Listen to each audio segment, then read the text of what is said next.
오늘 OGP 세 번째 시간인데요. 오늘은 8과와 9과만을 다룹니다. 이 8과의 내용은 시험에 대한 내용이고요. 그 시험이라는 것은 한국말로는 다 똑같지만 영어에서는 여러 가지 시험이 있을 수 있죠. 테스트라는 시험이 있을 수 있고요. 트라이얼이라는 시험이 있을 수 있고요. 그리고 템테이션이라는 시험이 있을 수 있습니다. 세 가지 시험인데요. 두 가지 테스트나 트라이얼 같은 경우에는 뭐 학교에서도 시험 보잖아요. 학생들 망하게 하려고 시험 보는 거 아니죠. 그런 것 같이 뭔가 좋은 의도, 긍정적인 의도를 갖고 시험을 주시는 거고요.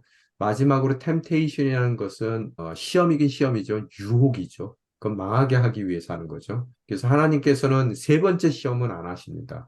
그런 템테이션, 유혹적인 시험은 안 하시고요. 앞에 나온 것 같이 학생들이 시험 봐서 내 수준이 지금 어느 정도 되는지를 파악해서 부족한 부분들을 채워주는 것 같은 시험이 있고요. 또 뭔가 그 시험을 통해서 더욱 단단하게 우리의 인생을 만들어서 더 복되게 쓰기 위한 주님의 시험이 있을 수 있다는 거예요. 그래서 8과에서는 우리 삶 가운데 주시는 시험에 대해서 얘기하고 9과는 신실하신 하나님의 모습에 대해서 함께 다루게 됩니다. 먼저 8과에 보게 되면은 아브라함을 시험하시는 언약의 하나님이라고 되어 있습니다. 제가 창세기 저희 OGP 시작하면서 제일 중요한 단어가 있다 그랬죠? 또 이 창세기의 주제는 천지창조가 아니라고 말씀드렸어요. 그건 부수적인 거고요. 제일 중요한 것은 뭐라 그랬어요? 언약이라 그랬어요. 그래서 언약의 하나님께서 그런 언약의 근거에서요. 또 언약과 관련해서 그 언약의 대상으로 삼아 주신 아브라함에게 시험하신다는 그런 내용이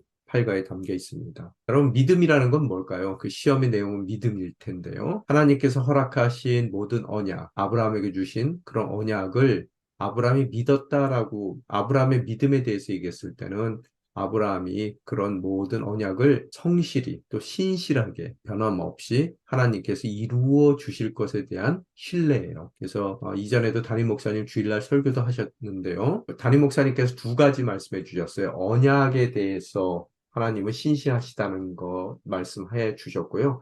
또 언약의 주체인 하나님도 신실하시다는 거예요. 그래서 우리가 언약만 믿는 것이 아니라 언약을 우리 삶 가운데 허락해 주신 언약의 주체이신 하나님도 우리가 믿어야 되겠다. 그 얘기는 뭐냐면 신실하게 그 약속하신 바를 끝까지 이루신다. 근데 때로는 우리가 인생 살면서 안 이루시는 것 같거든요. 잊어버린 것 같거든요. 그거는 우리의 생각이고요. 하나님께서는 하나님의 방법대로 뭐 우리보다 워낙 똑똑하신 분이고 모르는 것이 없는 분이시고 또 모든 것을 가능케 하시는 분이시죠. 그분께서 그분의 뜻대로 그분의 방법대로 그분의 때에 맞춰서 그 모든 언약을 이루어 가신단 말이에요. 그걸 이해 못할 뿐이지 그분은 한 번도 우리에게 주신 언약에 소홀하신 분은 아니시다. 그분은 늘 신실하셨다라는 것을 신뢰하는 것이 바로 믿음이다라고 우리 교재는 이야기하고 있습니다. 또한 성경은 그런 믿음으로 구원받는데요. 하나님께서 우리에게 언약하신 구원의 모든 약속을 반드시 신실하신 하나님께서 이루고야 마신다는 것을 믿을 때 그 믿음으로 구원받는 거고요. 우리의 행위로 구원받는 것이 아니다라는 것을 신약 성경은 명백하게 얘기하고 있죠.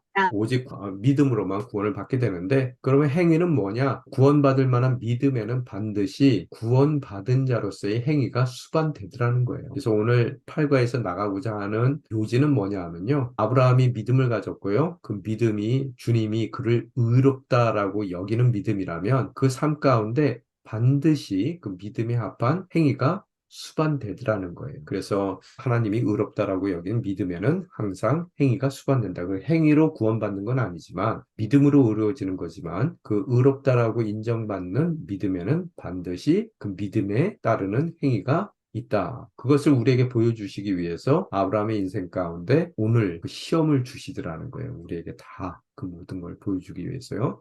그래서 방금 말씀드린 대로 성경 전체에서 가장 중요한 주제는 언약이다. 그죠? 그래서 지난 세션까지 저희가 한 것은 그런 언약의 관계 가운데 하나님께서 어떻게 아브라함을 선택하셨는지가 설명되어 있어요. 자격 없어요. 하나님이 일방적으로 그를 언약의 관계 가운데로 초청해 주셨다는 거예요. 그죠? 또한 이제 아브라함을 언약의 대상으로 어떻게 선택했는지 외에 또한 그 선택된 아브라함에게 주님께서 불러줄 당시에 그들은 불임 부부였죠. 아기가 없었습니다. 그들에게 땅에 대한 약속 또 축복의 근원에 대한 약속 외에도 모래알 만큼 많은 하늘의 별처럼 많은 자녀를 주시겠다는 약속을 했더라는 거예요. 불임 부부에게. 그렇지만 그 주신 약속을 아브라함은 믿었다라는 것을 지난 시간에 우리가 배워왔습니다. 그래서 성경의 주제는 언약이다. 다시 말씀드렸습니다. 이번 세션에는 어떻게 그런 아브라함의 믿음, 그가 의롭다라고 여겨주신 그 믿음이 어떻게 시험되는지, 그 시험의 모든 장소, 시험이 일어나고 있는 장소를 우리 모리아산이라고 성경 기록해서 모리아산의 사건이라고 얘기할 수 있는데요. 그걸 통해서 어떻게 하나님께서 아브라함의 믿음을 시험하는지 우리는 바라볼 수 있습니다. 장소는 모리아예요. 그래서 모리아 사건인데 내용은 우리가 설교 말씀이나 성경을 통해서 많이 접해왔습니다. 뭐예요? 아들 이삭을 제물로 바치라는 거죠. 그것도 번제물로 바치는 겁니다. 번제는 태워서 드리는 거예요. 아브라함은 다 이해할 수 없었어요. 이런 하나님의 명령을요. 그러나 언약이 반드시 우리 삶 가운데 이루어질 것에 대한 확신을 갖고 순종하며 나아가더라는 거예요. 그 이야기를 오늘 다루는데요. 창세기 22장의 1절부터 6절까지의 말씀인데 첫 번째 단락은 하나님이 특별한 희생 제물을 요구하셨습니다. 라는 제목을 갖고 있습니다. 그래서 하나님과 아브라함은 언약의 관계였고 그 언약의 내용은 다시 말씀드린 것 같이 수많은 후손에 대한 약속이 첫 번째 약속이었었어요. 그 수많은 아브라함에게 허락하실 후손들을 통해서 모든 만민들이 영어로는 all nations죠. 모든 백성들이 축복을 받을 거라는 그 후손을 통해서 축복을 받을 거라는 약속을 아브라함에게 주셨다는 거예요. 그래서 방금 말씀드린 것 같이 그들이 주님께 언약의 대상으로 부름받았을 때 자녀가 없었고요. 또한 하나님께서 오랜 기간 그 약속을 아브라함 입장 가운데서 지체하셨기에 처음 불러주셨을 때보다 더 임신의 가능성이 없는 그런 아주 나이가 들은 상태에 놓여 있더라는 거예요. 그렇지만 하나님께서 자녀에 대한 약속을 그가 흔들릴 때마다 반복적으로 허락하여 주셔서 아브라함은 자손에 대한 하나님의 약속을 믿어왔어요. 그게 지난 시간의 이야기죠. 그러고 나서 오늘 본문의 사건들이 일어나기 전에 몇 가지 사건이 일어났었죠. 그가 머물러 있던 약속의 땅에서 가뭄을 피해 그가 아비멜렉 왕이 있는 곳으로 갔다가 그곳에서 아내를 잃을 뻔하죠. 믿음의 조상 아브라함의 아내 사라는 굉장히 아름다웠던 것 같아요. 한 나라의 통치자였던 아비멜렉이 반할 정도의 외모를 가졌던 것 같아요. 그래서 거의 그 자신의 아내를 아비멜렉 왕에게 빼앗길 뻔했는데 신실하게 하나님께서 지켜주셨죠. 이 얘기는 내용은 뭡니까? 만약에 자신의 아내 사라를 아비멜렉 왕에게 빼앗겼다면 하나님께서 주시고자 하는 후손에 대한 약속을 하나님께서 이루실 수 있어요? 못 이뤄요? 못 이룬단 말이에요. 다른 사람의 아내가 돼버린단 말이에요. 그죠? 그래서 하나님께서 언약을 지키셔야 되는 하나님이시기에 사라가 아비멜렉에게 빼앗기지 않도록 하나님께서 지켜주시더라는 거예요. 이런 사건이 있었어요. 우리에게도 약속하신 바가 있습니다. 그 약속하신 바를 이루시기 위해서 우리의 삶은 주님에 의해서 눈동자처럼 보호가 되더라는 겁니다. 그 이야기를 하는 거예요. 그러고 나서 늦은 나이에 기적처럼 아들 이삭을 결국 얻게 되는 내용이 창세기 21장에 기록이 되어 있습니다. 단지 그 방법이 우리가 원했던 방법과 다르고요. 또 주님께서 허락하시는 때가 우리가 원하는 때와 다를 뿐이지 하나님께서는 언약의 하나님이시기에 반드시 우리 삶 가운데 허락된 언약을 지키고야 마신다라는 것을 믿는 것이 오늘 창세기에 나타난 우리가 가져야 될 믿음이라는 거예요. 그러나 오늘 그렇게 어렵게 아주 늦은 때에 얻은 그것도 간신히 하나 얻었어요. 그런데 하나를 주신 분이 틀림없이 언약에는 하나만 주시겠다는 것이 아니라 모래알처럼 하늘의 별처럼 많게 해주신다 그랬죠? 그것도 믿어야 되겠죠. 그죠? 근데 이삭이 태어나자마자, 태어나서 10년 정도가 지난 지금 이 시점 가운데 엄청난 시험을 그 하나밖에 없는 아들 이삭을 제물로 바치라고 말씀하시는 거예요. 그게 말이 되냐고요. 아비멜렉에게 빼앗길 뻔해서 모든 언약이 이제는 취소될 위기 가운데 구해주신 하나님이에요. 그래서 자손에 대한 약속을 했지만 달랑 뭐 하나만 주셨어요. 그런데 이제 와서 그 아들을 제물로 바치라? 그럼 뭐 후손을 어떻게 얻겠습니까? 이 불가능한 이야기죠. 그죠? 그래서 오늘 이 시험은요, 아브라함 인생 가운데 졸업 시험과 같습니다. 그 전에 여러 시험들을 치루었는데요. 이제 이 시험이 마지막 그 인생 가운데 주시는 시험이에요. 이 시험을 통과해서요, 그 다음부터 하나님께서 야, 네가 나를 얼마나 사랑하는지 또 네가 얼마나 나를 순종하는지 이제는 알았다. 하나님께서 그의 모든 광야 수굴에서 졸업시켜 주세요. 그 후로는 그 인생 가운데 어떤 시험도 닥치지 않더라는 거예요. 그래서 오늘 가장 마지막 시험이고 가장 어려운 시험을 아브라함 인생 가운데 허락해 주시더라는 거예요. 우리 인생도 마찬가지예요. 때로는 우리에게 사업에 대한 꿈을 주셨는데요. 그걸 굉장히 질질 끄시고 이해 안 되는 방법으로 뭐 오랜 세월을 기다리게 하시니까 우리가 엘리에셀을 통해서 그 양자를 얻어서 자기의 대를 잇는 것이 하나님의 뜻입니까라고 물으며 실망할 때도 있어요. 또 인간적인 방법으로 하가를 대신 남편의 침소에 집어넣어서 이스마엘을 낳게 하는 것으로 하나님의 언약을 내가 이해되는 방법으로 이루어 보려는 그런 시도도 있을 수 있단 말이에요. 그죠? 그렇지만 우리가 꼭 알아야 될 게 하나님은 약속하신 것을 반드시 그분의 때에 그분의 방법대로 지킬 수밖에 없는 분이시고요. 오늘 그걸 주신 이후에 그것도 달랑 하나 줬어요. 사업장을 멋지게 해준다 그래놓고 지금 간신히 먹고 살 정도로만 해주셨습니다. 그런데 그나마 졸업시험으로 어떻다고요? 이제 살만 했더니 그 사업장 내놓으라고 주님께서 요구하실 수도 있더라는 거예요. 그게 우리에게 졸업시험과 같은 마지막 관문이라는 것을 우리는 깨달을 때 이 어려운 가운데서도 성실히 신실하신 하나님을 믿고 신뢰하고 나아갈 수가 있더라는 거예요. 그럴 때 하나님께서 그런 우리의 믿음을 뭐라고 여긴다고요? 의롭다라고 여겨주시더라는 거예요. 그죠? 그래서 오늘 22장 1절로부터 6절까지의 말씀 다시 한번 읽어드리겠습니다. 이런 일이 있은 후 하나님께서 아브라함을 시험하셨습니다. 이런 일은 모든 지금 방금 말씀드렸던 아비멜렉의 사건, 또 이삭이 태어나서 10여 년 동안 지난 바로 그 시점이죠. 그죠? 그리고 이스마엘 때문에 어려웠던 그런 순간들 다 넘기고 나서 아브라함에게 마지막으로 시험하셨어요. 하나님께서 아브라함에게 말씀하셨습니다. 아브라함아, 그가 대답했습니다. 예, 제가 여기 있습니다. 여호와께서 말씀하셨습니다. 내 아들, 내가 사랑하는 내 외아들 이삭을 데리고 모리아 땅으로 가서 내가 내게 지시한 산으로 그를 번제물로 바쳐라. 아브라함이 다음날 아침 일찍 일어나 나귀의 안장을 얹고 하인 두 사람과 그 아들 이삭을 준비시켰습니다. 번제에 쓸 나무를 준비한 후 하나님께서 지시하신 곳을 향해 떠났습니다. 3일째 되던 날 아브라함이 눈을 들어 그곳을 멀리 바라보았습니다. 그가 하인들에게 말했습니다. 너희는 나귀를 데리고 여기 있으라. 나와 아이는 저기 가서 경배한 다음 너희에게 함께 돌아오겠다. 아브라함이 번제에 쓸 나무를 자기 아들 이삭의 등에 지웠습니다. 자기는 불과 칼을 들고 둘이 함께 걸어갔습니다. 예.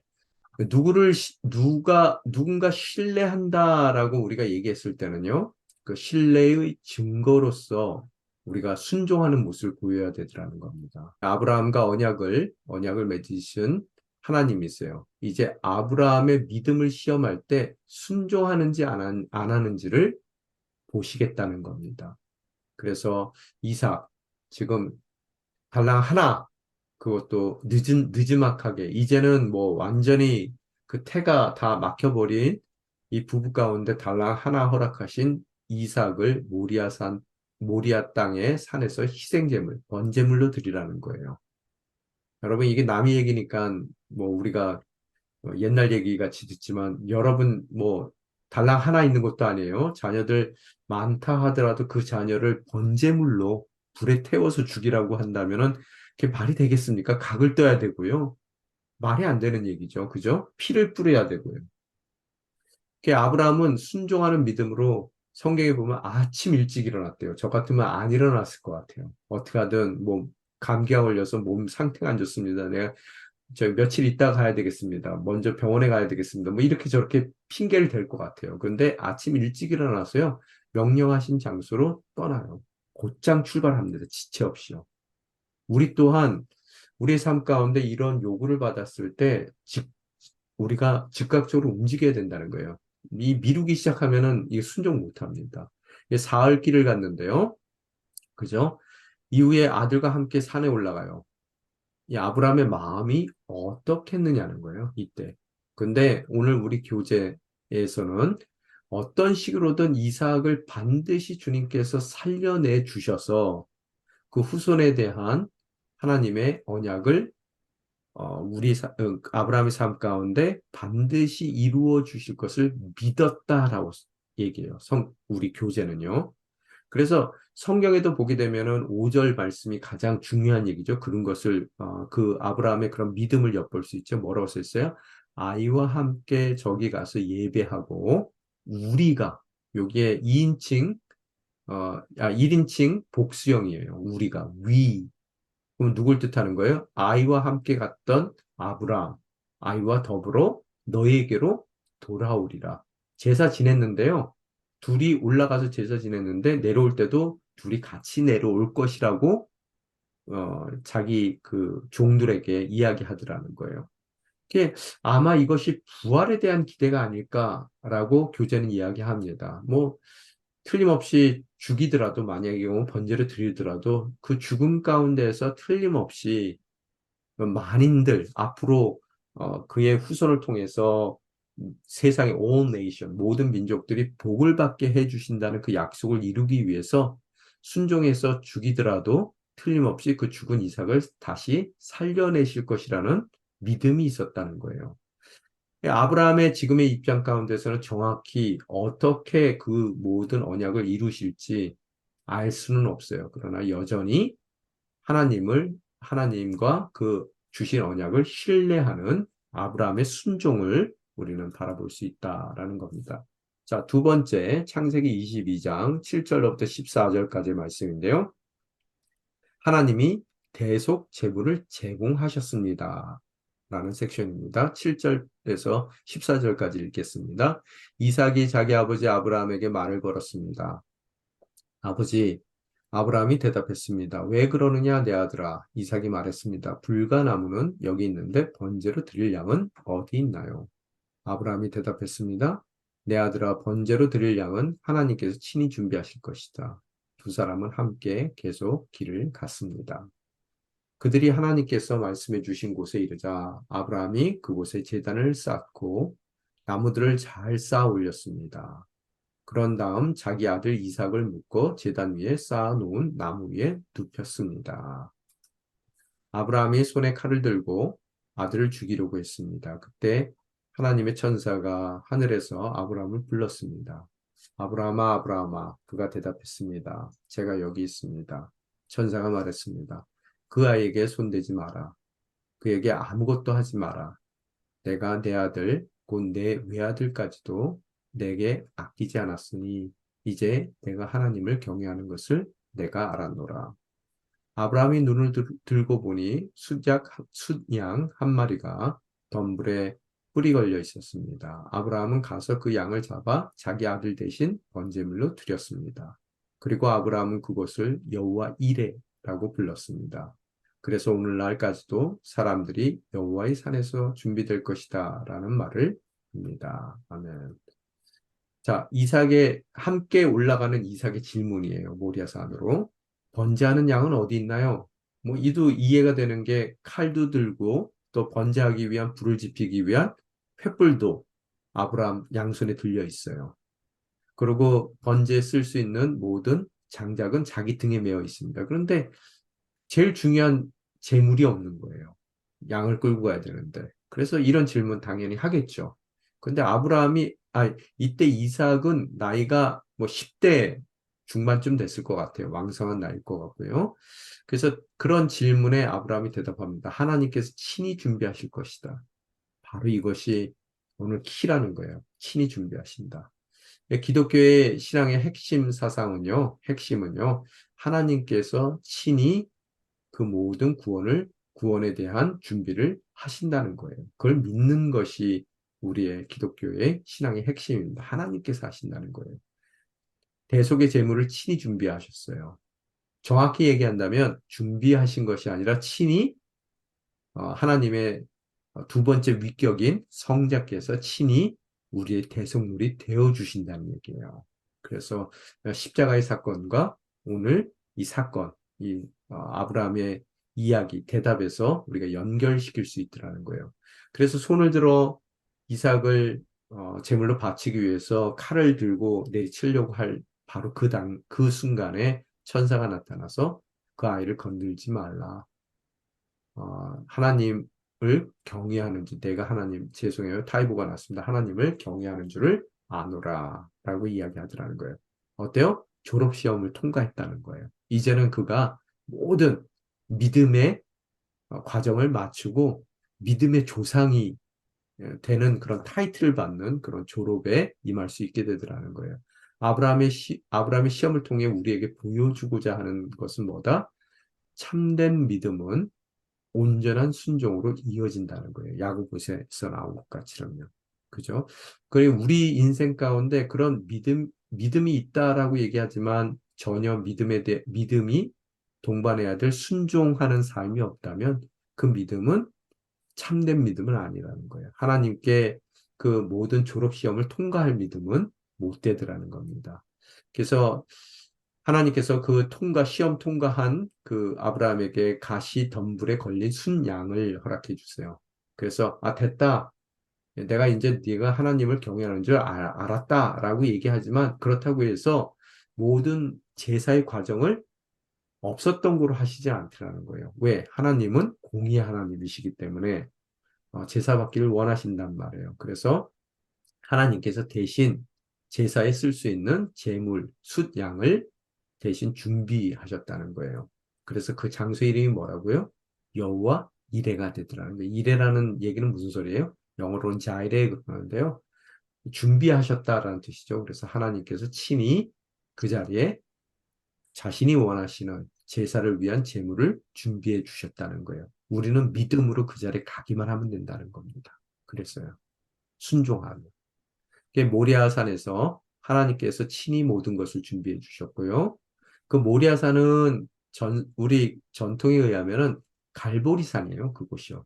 갈보리산이고 그 성전이 있는 곳이고 그 성전을 통해서 드려지는 모든 제사는 이후에 갈보리산에서 드려졌던 십자가의 대속의 제물로 십자가에 달리신 예수 그리스도의 그 대속적인 은혜를 통해 우리 삶 가운데 준비될 줄 믿습니다. 그래서 우리 또한 그저 순종하며 모리아산으로 올라가기만 하면 됩니다. 그러면 하나님께서 우리의 믿음을 의롭다라고 인정해 주시고요. 또한 예수 그리스도의 십자가의 사건을 통해서 주님이 원하시는 그런 공의의 모든 이 제사를 받아주실 줄 믿습니다. 자, 세 번째, 오늘 8과의 마지막 부분입니다. 히브리서 11장 17절로부터 19절까지의 말씀인데요. 하나님의 공급하심을 그러니까 우리가 하나님께서 모든 것을 준비해 주시니까요. 그분의 공급하심을 신뢰하라는 거예요. 우리 삶 가운데. 자, 17절부터 19절까지 읽겠습니다. 믿음으로 아브라함은 시험을 받을 때 이삭을 바쳤습니다. 그는 약속들을 받은 사람이면서도 자기 외아들을 기꺼이 바치려고 했습니다. 하나님께서 전에 말씀하시기를 내 자손이라 불릴 사람은 이삭으로 말미암을 것이다 라고 하셨습니다. 아브라함은 하나님께서 죽은 사람도 살릴 수 있다고 생각했습니다. 맞습니다. 그러므로 그러므로 비유로 비유로 말하자면 그는 이삭을 상을 죽은 사람들로부터 죽은 돌려 사람들로부터 돌려받는 것입니다. 아멘. 아브라함은 그의 그 후손을 통해서 하나님께서 반드시 세상을 회복시키실 것이라는 약속을 받게 되더라는 거예요. 그죠? 그 후손이 누구예요? 아브라함의 후손 중에서 누가 세상을 회복시킬 하나님의 예비하신 대속물로 오십니까? 바로 예수 그리스도죠. 그죠? 그래서 이삭을 제물로 바치라는 하나님의 명령을 수용할 때 만약 그 이삭이 나에게 주신 후손에 대한 약속을 이루어줄 그 이삭이 죽더라도 이 사라의 죽은 태에서 생명을 허락해 주신 것 같이 아들 이삭을 허락해 주신 것 같이 이삭을 죽은 자의 자리인 무덤에서 일으키실 것이라는 것을 믿었다는 거예요. 그죠? 여기 비유가 있는 거죠. 죽은 무덤의 자리에서 일어나는 거와 아무것도 생산하지 못할 것 같은 죽은 사라의 태에서 이삭이 태어나는 거나. 그래서 하나님께서는 우리의 사고의 한계, 우리가 가능하다라고 생각하고 불가능하다고 생각하는 그런 우리의 생각의 한계를 뛰어넘어 하나님 원하시는 대로 그 뜻을 이룬다는 거예요. 그래서 아까 말씀드린 대로 모리아산은 예루살렘 성전이 세워진 바로 그 자리고요. 그 성전의 자리는 제사가 드려졌던 자리고요. 그래서 아브라함이 이삭을 바치려고 했던 순종의 자리인 거고요. 그런 성전에서 드렸던 모든 제사의 본영은 뭐를 가리키고 있어요? 원형은요? 예, 십자가를, 예수 그리스도의 십자가를 가리키고 있더라는 거예요. 순종해서 가기만 한다면 하나님께서 모든 제사에 필요한 것을 준비해 주신다는 믿음을 오늘 모리아산 사건을 통해 우리는 깨닫게 됩니다. 국가로 넘어가겠습니다. 국가의 제목은요, 언약을 재확인하시는 하나님이에요. 하나님은 언약의 하나님이고요. 그 언약이 주어졌을 때 하나님의 방법대로 하나님의 때에 이루시기 때문에 그 때가 우리 입장에서 너무 오랜 기다림이거든요. 그럴 때마다 우리가 흔들리고 어려움을 겪을 때가 있는데 그때마다 하나님께서는 찾아와서 우리에게 그 언약을 재확인시켜 주시더라는 거예요. 또한 이번 과에서 중요한 것은 뭐냐 하면요. 언약에는 갑과 을이 있죠. 그죠? 계약입니다. 그래서 갑과 을이 있는데 갑은 누구예요? 하나님이셔요. 을은 누구예요? 우리예요. 그런데 갑이나 을이나 계약에서는 둘 다 자기들이 해야 될 약속된 모든 일들을 함께 이루어야지, 상호적으로 이루어야지 그 계약이 성립이 되잖아요. 그죠? 그런데 하나님의 언약의 특징은요. 우리는 그 일을 못한다 하더라도요. 그 일에 대해서 우리가 늘 실패한다 하더라도요. 갑의 열심으로 그 모든 계약의 내용들을 이루고야 마신다는 거예요. 일단 처음부터 불러줬을 때 우리가 그 모든 조항을, 계약의 조항을 다 이룰 거라고 하나님께서 우리를 과대평가하시지도 않는다는 거예요. 그죠? 그래서 가치 없는 우리들을요, 하나님께서 을로 불러주셔서 갑의 열심으로 모든 계약의 내용들을 이루어 가신다. 그것이 바로 성경에서 이야기하는 진리들라는 거예요. 그래서 구약에서도 보면은 하나님과 언약 가운데 있는 사람들이 때로는 신실하게 하나님과 동행했지만 아브람과 같이는요. 마지막 부분에는 그가 정말 흠잡을 데가 없었거든요. 동행했지만 고난을 당하는 예가 많아요. 그렇지만 모리아산으로 올라가는 어려움을 겪게 되더라는 거예요. 그가 사흘 길을 갔다고 그랬거든요. 모리아산으로요. 아침에 일찍 처음에 첫 시간에 일어나서 길을 떠나서 3일이나 갔다 그랬는데요. 여러분, 그 3일이 부모 입장 가운데 특히 연로한 아브라함이 언약을 붙들고 이삭을 바라볼 수밖에 없는 그 입장 가운데 그 3일 길이 얼마나 어려웠을지 여러분이 생각해 볼 수 있다는 거예요. 하나님께서 우리에게 그러신단 말이에요. 그죠? 그런데 또한 신실하게 동행하고 조금 어느 정도 자격이 갖추어졌다고 생각하는데도 고난을 받기도 하고요. 그런데 반대로 축복받을 아무런 가치가 없어요. 그런데도 불구하고 하나님께서 그를 붙들어 주시고 또 번창케 하시는 예도 성경에 있더라는 거예요. 이야기하는 게 뭐예요? 우리에게 달려있는 게 아니라는 거예요. 모든 것이. 누구에게 달려있어요? 갑에게. 하나님께 달려있더라는 거예요. 그래서 구약의 주된 메시지, 죄송해요. 이거 또 타이보가 났는데 주된 메시지는요. 좋은 사람들에 대한 얘기가 아니에요. 좋은 사람. 그러니까 자격이 있는 사람들에 대한 얘기가 아니라 뭐에 대한 얘기예요? 하나님의 은혜에 대한 얘기예요. 하나님에 대한 얘기인데 그 하나님은 어떤 분이세요? 은혜의 하나님이라는 거예요. 은혜가 제가 뭐라고 늘 말씀드려요? 받지 못할 것을 받는 것이 은혜예요. 하나님은 자격 없는 우리들에게 하나님의 엄청난 언약을 허락해 주시더라는 거예요. 그게 은혜입니다. 그래서 이번 세션에서는요, 아브라함의 후손들 중에서 정말로 아직까지 죄악 가운데 있고 무가치한 삶을 사는 그런 이들의 삶에도 불구하고 이제 누가 나올지 아실 거예요. 야곱에 대한 얘기를 할 거예요. 그런 삶, 야곱 이름 무슨 뜻이에요? 속이는 자란 뜻이죠. 그 속이는 인생을 살았음에도 불구하고 변함없이 그 약속을 이어가시는 신실하신 하나님에 대해서 우리는 국어에서 다루게 되더라는 거예요. 이것이 바로 우리의 소망의 이유예요. 우리가 잘못했다고 그래서 자격이 없다고 그래서 우리를 내치시는 것이 아니라 선택해 주셨기에 그 약속을 이루고자 마시는 꼭 반드시 이루셔야 되는 신실하신 하나님이시기에 자격이 없는 우리들을 벌하셔야 되는데 벌하지 않는 긍휼함으로 또 자격이 없기 때문에 그런 언약을 받을 어떠한 그런 여지가 없는 우리의 인생임에도 불구하고 받지 못할 것을 주시는 은혜를 우리 삶 가운데 베푸시더라는 겁니다. 자, 첫 번째, 하나님은 특별한 방법으로 약속을 지키신대요. 특별한 방법. 창세기 25장 19절로부터 26절까지 말씀입니다.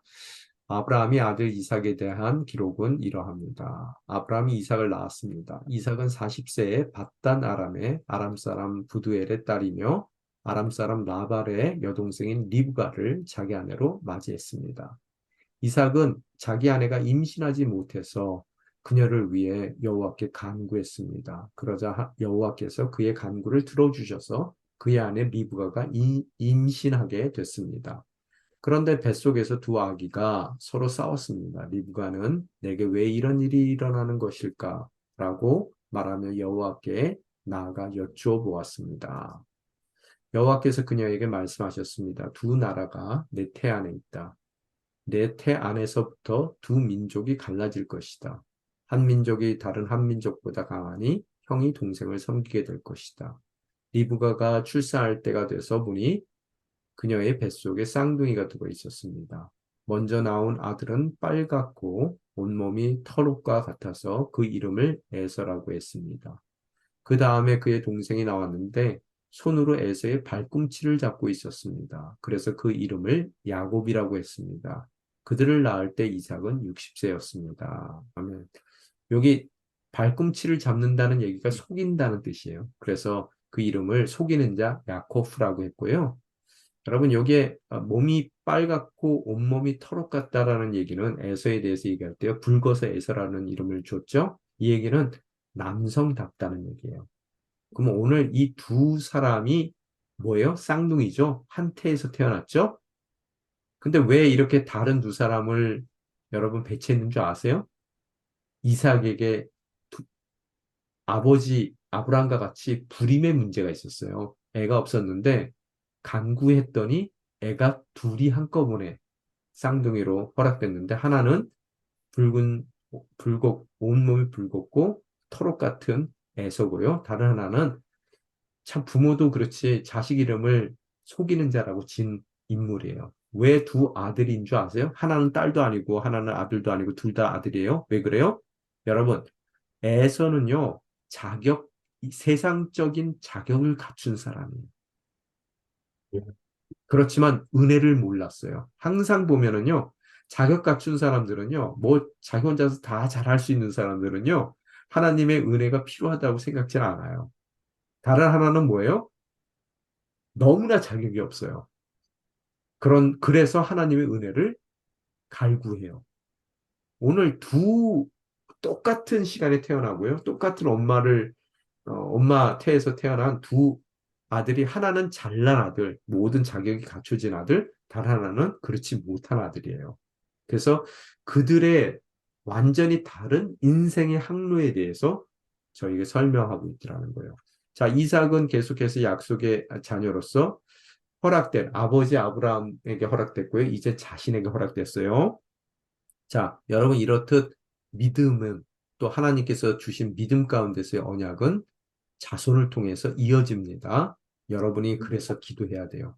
그래서 자신의 삶이 언약의 자손이고 그 언약의 자손인 자신의 삶을 통해서 아버지에게 주셨던 모든 언약이 계속 성취되고 이루어 갈 것이라는 것을 믿고 나아갔다는 거예요. 이삭은요. 근데 그가 언약의 성취에 앞서서 먼저 해결해야 될 문제가 있었어요. 똑같은 사라의 문제와 똑같이 그의 아내, 이삭의 아내 리브가 또한 불임이었다는 거예요. 말씀드린 대로. 그래서 남편이 아내를 위해서 기도해요. 오늘 여기에 계신 모든 남편들도요, 아내를 위해서 기도하셔야 돼요. 항상 보면 아내들은 남편을 위해서 기도하는데요. 이 남편들이 아내를 위해서 기도 안 하는 경우가 많거든요. 오늘 성경에 보면은 이삭과 같이 언약의 자손들은 아내 위해서도 기도한다예요. 그 기도에 하나님이 어떻게 하셨어요? 응답하셨어요. 응답하셨는데, 그래서 쌍둥이를 임신했는데 문제가 뭐예요? 태중에 치고받고 싸우더라는 게 벌써요. 서로 먼저 태어나려고 싸우고요. 그 의미가 뭐라고요? 하나님께서 말씀을 통해서 주신 것 같이 두 나라의 싸움이에요. 그죠? 그래서 결국 형이 동생을 섬기겠다는 거예요. 세상의 오더는 어때요? 장자를 찾아가 섬기는 게 세상의 오더예요. 또한 세상의 모든 자격을 갖춘 자가요, 자격을 갖지 못한 자에 의해서 섬겨지는 것이 세상의 순리인데, 하나님께서는 어떻다고요? 세상의 순리대로 가시는 것이 아니라, 하나님은 전적으로 은혜 가운데 하나님의 은혜의 대상이기를 갈구하는 자격 없는 야곱을 통해 할아버지 아브라함을 통해서 이삭을 통해서 또, 그 자녀에게 물려줄 때 에서가 아닌 모든 자격을 갖췄기 때문에 하나님의 은혜가 절실하지 않았던 에서가 아닌 그의 자격 없는 아들 야곱을 통해서 그 언약을 이루어 가시더라는 거예요. 앞으로 나오는 얘기 가운데서 여러분, 에서는 사냥꾼이죠. 그래서 아버지가 그 사냥한 그 동물로 만든 음식을 굉장히 좋아한다 그랬죠. 그래서 사방으로 돌아다니는 사람이에요. 야곱은 집에서 엄마 치마폭에 있죠. 여러분, 이 얘기가 뭐 사냥꾼인가 보다. 뭐 이렇게 우리가 생각하지만 지금 같으면은요. 예를 들어서요. 잘 나가는 국제 변호사가 된 거예요. 아들이요. 태어날 때서부터 이건 장군감으로 태어났어요. 그래서 공부도 되게 잘하고 리더십도 좋아서요. 서울대학교 나오고요. 뉴욕 스테이트 유니버시티 가서 법대 수석으로 졸업해서요. 뉴욕의 러펌에서 취직돼 가지고요. 막 1등석만 타고 다니면서 올 때마다 서울에 올 때마다 아버지 롤렉스 시계 금딱지 사다 주는 거예요. 그럼 아버지가 좋아요, 안 좋아요? 바로 그런 사람이 에서예요. 근데 여러분 야곱은 어때요? 그냥 집에서 놀아요. 직장도 잘 안 다니려고 그러고요. 뭐 이런 그런 아들이에요. 오늘 하나님께서는 누구를 쓰시겠느냐는 거예요. 그 질문을 하는 거예요. 그러면 여러분과 저의 눈에서도 내가 지금 어떤 입장이에요? 에서의 입장이에요? 그래서 내가 쓰임 받을 것 같아요? 천만의 말씀이라는 거예요. 내가 노바디예요. 그렇지만 노바디이기 때문에 마음이 너무 가난해요. 그래서 하나님께 내가 은혜 없으면 하나님 앞에 도저히 나아갈 수가 없단 말이에요. 바로 그 사람을 쓰겠다는 거예요. 하나님께서는요. 오늘 세상과는 너무나 다른 확연히 다른 언약의 잣대를 주시는 거예요. 그죠? 그래서 우리에게 소망이 있어요. 왜? 우리 중에는 애서 그렇게 많지 않거든요. 거의 과가요. 그죠? 그래서 오늘 두 번째는요. 하나님께서는 그런 자격 없는 사람들에게도 언약 가운데 들어오기를 원하는 자들은 하나님의 언약으로 초청하시고요.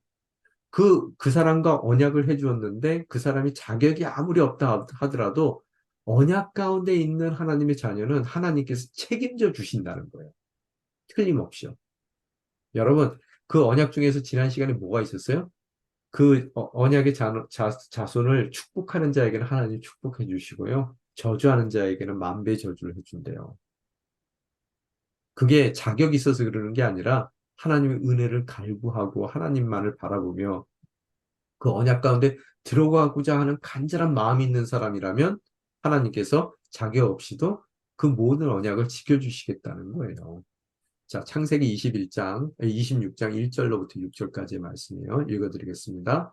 아브라함 때에 들었던 흉년이 다시 그 땅에 찾아들었습니다. 그때 이삭은 그랄에 있는 블레셋 왕 아비멜렉에게 찾아갔습니다. 그때 여호와께서 이삭에게 나타나셔서 말씀하셨습니다. 이집트로 내려가지 말고 내가 내게 일러주는 땅에서 살아라. 이 땅에서 계속 살면 내가 너와 함께 하겠고 내게 복을 주겠다. 너와 내 자손에게 내가 이 모든 땅을 줄 것이고 내가 내 아버지 아브라함에게 맹세한 것을 싶은 것을 이루어주겠다. 이루어주겠다. 내가 내 자손을 하늘의 별같이 많게 할 같이 것이며 함께 할 이 것입니다. 모든 땅을 모든 내 땅을 내 자손에게 자손들에게 땅의 모든 나라들이 내 자손들로 인해 복을 받을 복을 것이다. 받을 것이다. 아브라함이 내 말에 순종하고 내 명령과 내 계명과 내 율례와 내 법을 다 지켰기 때문이다. 그래서 이삭은 그 아래 그대로 머물렀습니다. 아멘. 자, 여기서 여러분 꼭 보셔야 될게요. 우리 인생 가운데서도 동일하게 흉년이 듭니다. 아브라함 때도 그랬고요. 지금 오늘 본문 말씀 때도 이삭에게도 그랬어요. 그죠? 우리 인생에서도 틀림없이 흉년이 들어요. 그때 물어야 돼요. 바로 그것이 위기이기도 하고요. 또 하나님께서 우리에게 찾아와 언약을 재확인시켜 주시는 기회이기도 해요. 그죠? 그래서 오늘 그랄 땅에 그가 머물기로 해요. 그래서 재확인된 모든 언약이 머물러, 머무르는 순종을 했기에 그 삶 가운데 어떻게 이루어지는지를 설명하고 있는 거예요. 오늘 본문은요. 자, 이삭의 삶에서도 기근은 만납니다. 그러나 하나님께서 그 힘든 상황 가운데 그를 내버려 두시지 않아요. 힘들어서 이거 하나님 어떻게 되는 겁니까? 불안과 두려움 가운데 있었을 때 반드시 우리를 찾아와서요. 다시 그 언약을 재확인시켜 주시고요. 또 그 재확인 과정 가운데 우리가 순종해야 될 바를 순종할 때 반드시 그 언약을 지키고야 마시는 언약의 하나님, 신실한 하나님이라는 거예요. 가뭄으로 그랄 땅에 머물게 됩니다. 애굽으로 가고 싶은 마음은 뭐 굴뚝 같으나 머물게 되는데요. 그곳에서도 주님께서 보여주시는 게 있어요. 우리 아브라함이 그랬던 것 같이 또 아비멜렉과의 관계 가운데 아브라함이 사라를 자기 아내를 빼앗길 뻔한 것 같이 이 이삭도 자기 아내 리브가를 빼앗길 뻔합니다. 하나님을 신뢰했으면 되는데요. 순간적으로 위협 가운데 놓이니까 행여 자기를 죽이고 아내 리브가를 뺏어갈까 봐요. 내 여동생이라고 얘기하는 바람에 깊은 어려움 가운데 빼도 박지 못하는 상황 가운데 빠지죠. 그죠? 그래서 이걸 보게 되면은 참, 이 아브라함 가족들이요, 전부 다 뭐 이렇게 그, 아름다운 여성을 아내로 맞이하는 그런 축복은 있었던 것 같아요. 뭐 왕들이 가만히 있지 못할 정도로 아름다운 거 보니까요. 그래서 그런 상황 가운데에서, 만약에 어려운 상황 가운데에서 이 이삭이, 이런 자기의 여동생이라고 거짓말할 정도의 그런 언약의 대상으로서의 자격이 없더라는 거예요. 그리고 두려움 가운데 그가 빠졌을 것이고요. 이 가뭄을 내가 어떻게 헤쳐갈까? 우리 아내도 이제 뺏겨가지고 이제 나는 진짜 이제 혼자 살아야 되겠구나. 하나님의 약속이고 뭐고 이제 다 없어지겠구나. 뭐 그런 상황 가운데 하나님께서 이삭에게 나타나 언약을 재확인시켜 주시더라는 거예요. 다시 말씀드립니다. 반복해서 하는 얘기인데요. 언약의 하나님이세요. 그 언약은 우리의 자격에 의한 것이 아니라요. 일방적인 하나님의 열심이라는 거예요. 그죠? 그래서 우리가 자격 없더라도 우리를 언약 가운데 세워주셨다면 반드시 그 언약을 이루고야 마십니다. 그래서 우리는 안심할 수 있어요. 근데 문제는 이루시는 방법과 이루시는 때가 우리가 원하는 방법도 아니고 우리가 원하는 때도 아닐 수 있더라는 거예요. 그죠? 그러나 먼저 불러주신 하나님, 그 하나님께서 자격이 없음에도 이루어 주시지만 그 자격을 불러주신 이후에 우리 삶 가운데 만들어는 가세요. 그래서 방법이 우리가 원하는 방법이 아니고요. 힘든 방법이고요. 우리가 원하는 때 빨리 이 모든 것이 이루어지길 원하지만 오랜 기간 주님께서 기다리시더라는 거예요. 왜 자격을 만들어줘요? 왜 그럴까요? 자격이 없는 상태에서 언약의 성취가 부어졌을 때 그것이 언약의 성취는 되지만 축복이 안 될 수가 있어요. 오히려 저주가 될 수 있어요. 그죠? 우리도 보게 되면은 재정적인 축복을 원하지만 막 달라고 그래요. 그런데 준비 안 된 상태에서 하나님께서 재정적인 축복을 주시면 어떻게 돼요? 그거 감당 안 되는 사람인데요. 그죠? 제가 어떤 분들 이렇게 예전에 목회할 때 보면은 아내분이 오셔요. 근데 정말로 남부럽지 않는 가정이거든요. 그런데 문제가 뭐냐면요. 남편이 너무 출세했어요. 그래서 또 너무 건강해요. 그래서 문제예요. 출세하고 건강하니까 이 아내가 정말로 힘들어 할 수밖에 없는 상황 가운데 가더라고요. 그래서 제가 그분들을 이렇게 보면서 곰곰이 생각했던 게 뭐냐면요. 차라리 그 너무나 지나치게 많이 담기는 것이 그 인생 가운데 저주가 될 수 있겠다. 왜? 출세도 했고 건강도 하지만 가정을 잃어요. 자녀들의 삶을 어렵게 하더라고요, 아버지가요.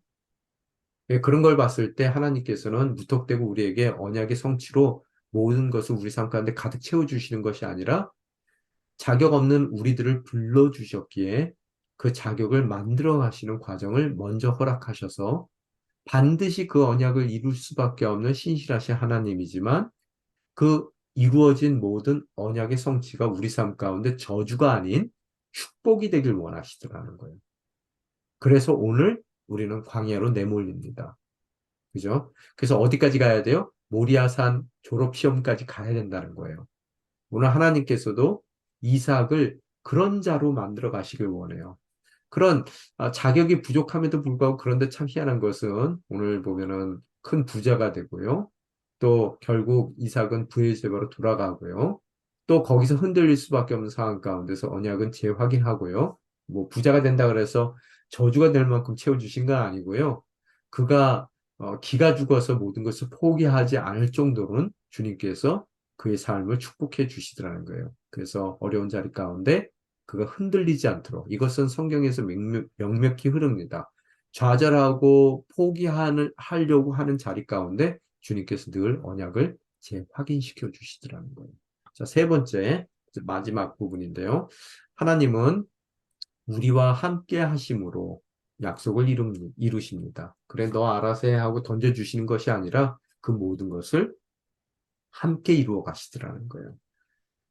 하나님이 주시는 혜택 때문에 행여 우리가 하나님께 접근하고 있냐는 거예요. 왜 교회를 나오느냐? 교회 나가면 병도 고쳐주고 또 자녀 삼아준다며요. 자녀인데 뭐 어렵게 하겠습니까? 자녀된 축복을 받기 위해서 우리가 하나님 앞에 나아가는 거, 그건 문제가 있다는 거예요. 왜? 하나님께서는 그분이 주시고자 하는 축복 때문에 우리가 그분 앞에 나오기를 원하시는 것이 아니라요. 하나님은 그 축복보다 더 큰 하나님 자기 자신을 우리에게 주시고자 하더라는 거예요. 근데 우리는 하나님은 됐고요. 하나님 주시고자 하는 축복이나 좀 주세요. 이렇게 한단 말이에요. 그죠? 그게 어리석음이라는 거예요. 여러분, 하나님 자신을 우리에게 주신다는 얘기는요. 우리의 하나님께서 우리의 하나님이 되시고요. 우리는 그분의 백성이 된다는 얘기고요. 또 신약 성경에 더 나아가서 그분의 자녀가 된다는 얘기예요. 옛날에 지금 뭐 부러우실지 뭐 할지 모르지만 여러분 바이든 대통령이요. 바이든은 그냥 그런가요, 요새요? 만약에 만수르가 와서요. 어, 내가 너를 양자로 삼고 싶다. 양녀로 삼고 싶다. 어떠실래요? 그것도 무슨 에밀레이트 항공사 비행기 그 하나를 갖다가 통째로 전세내서 보내줬어요. 그 비행기 타세요, 안 타세요? 만수르가 보내줬는데 타시죠? 그거보다 더 큰 축복을 우리 삶 가운데 허락해 주신다는 거예요. 우리 아버지가 돼 주시겠다는 거예요. 하나님께서요. 그래서 하나님이 주시고자 하는 축복, 이거는 자녀 되면은 당연히 누리는 거예요. 우리가 원하는 것보다 더 큰 걸 주세요.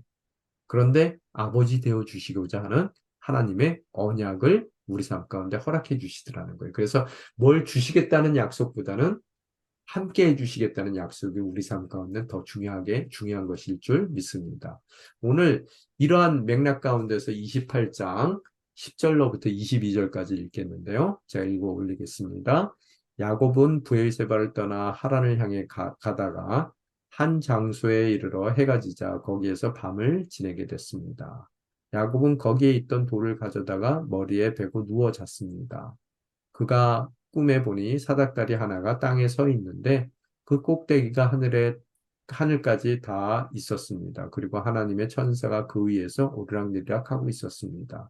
그리고 여호와께서 그 위에 서서 말씀하셨습니다. 나는 여호와 여호와 곧 내 조상 아브라함의 하나님, 이삭의 하나님이다. 내가 누운 땅을 내가 너와 내 자손에게 주겠다. 내 자손이 땅의 티끌과 같이 돼서 동서남북으로 퍼지게 될 것이다. 너와 내 자손을 통해 이 땅의 모든 족속들이 복을 받게 될 것이다.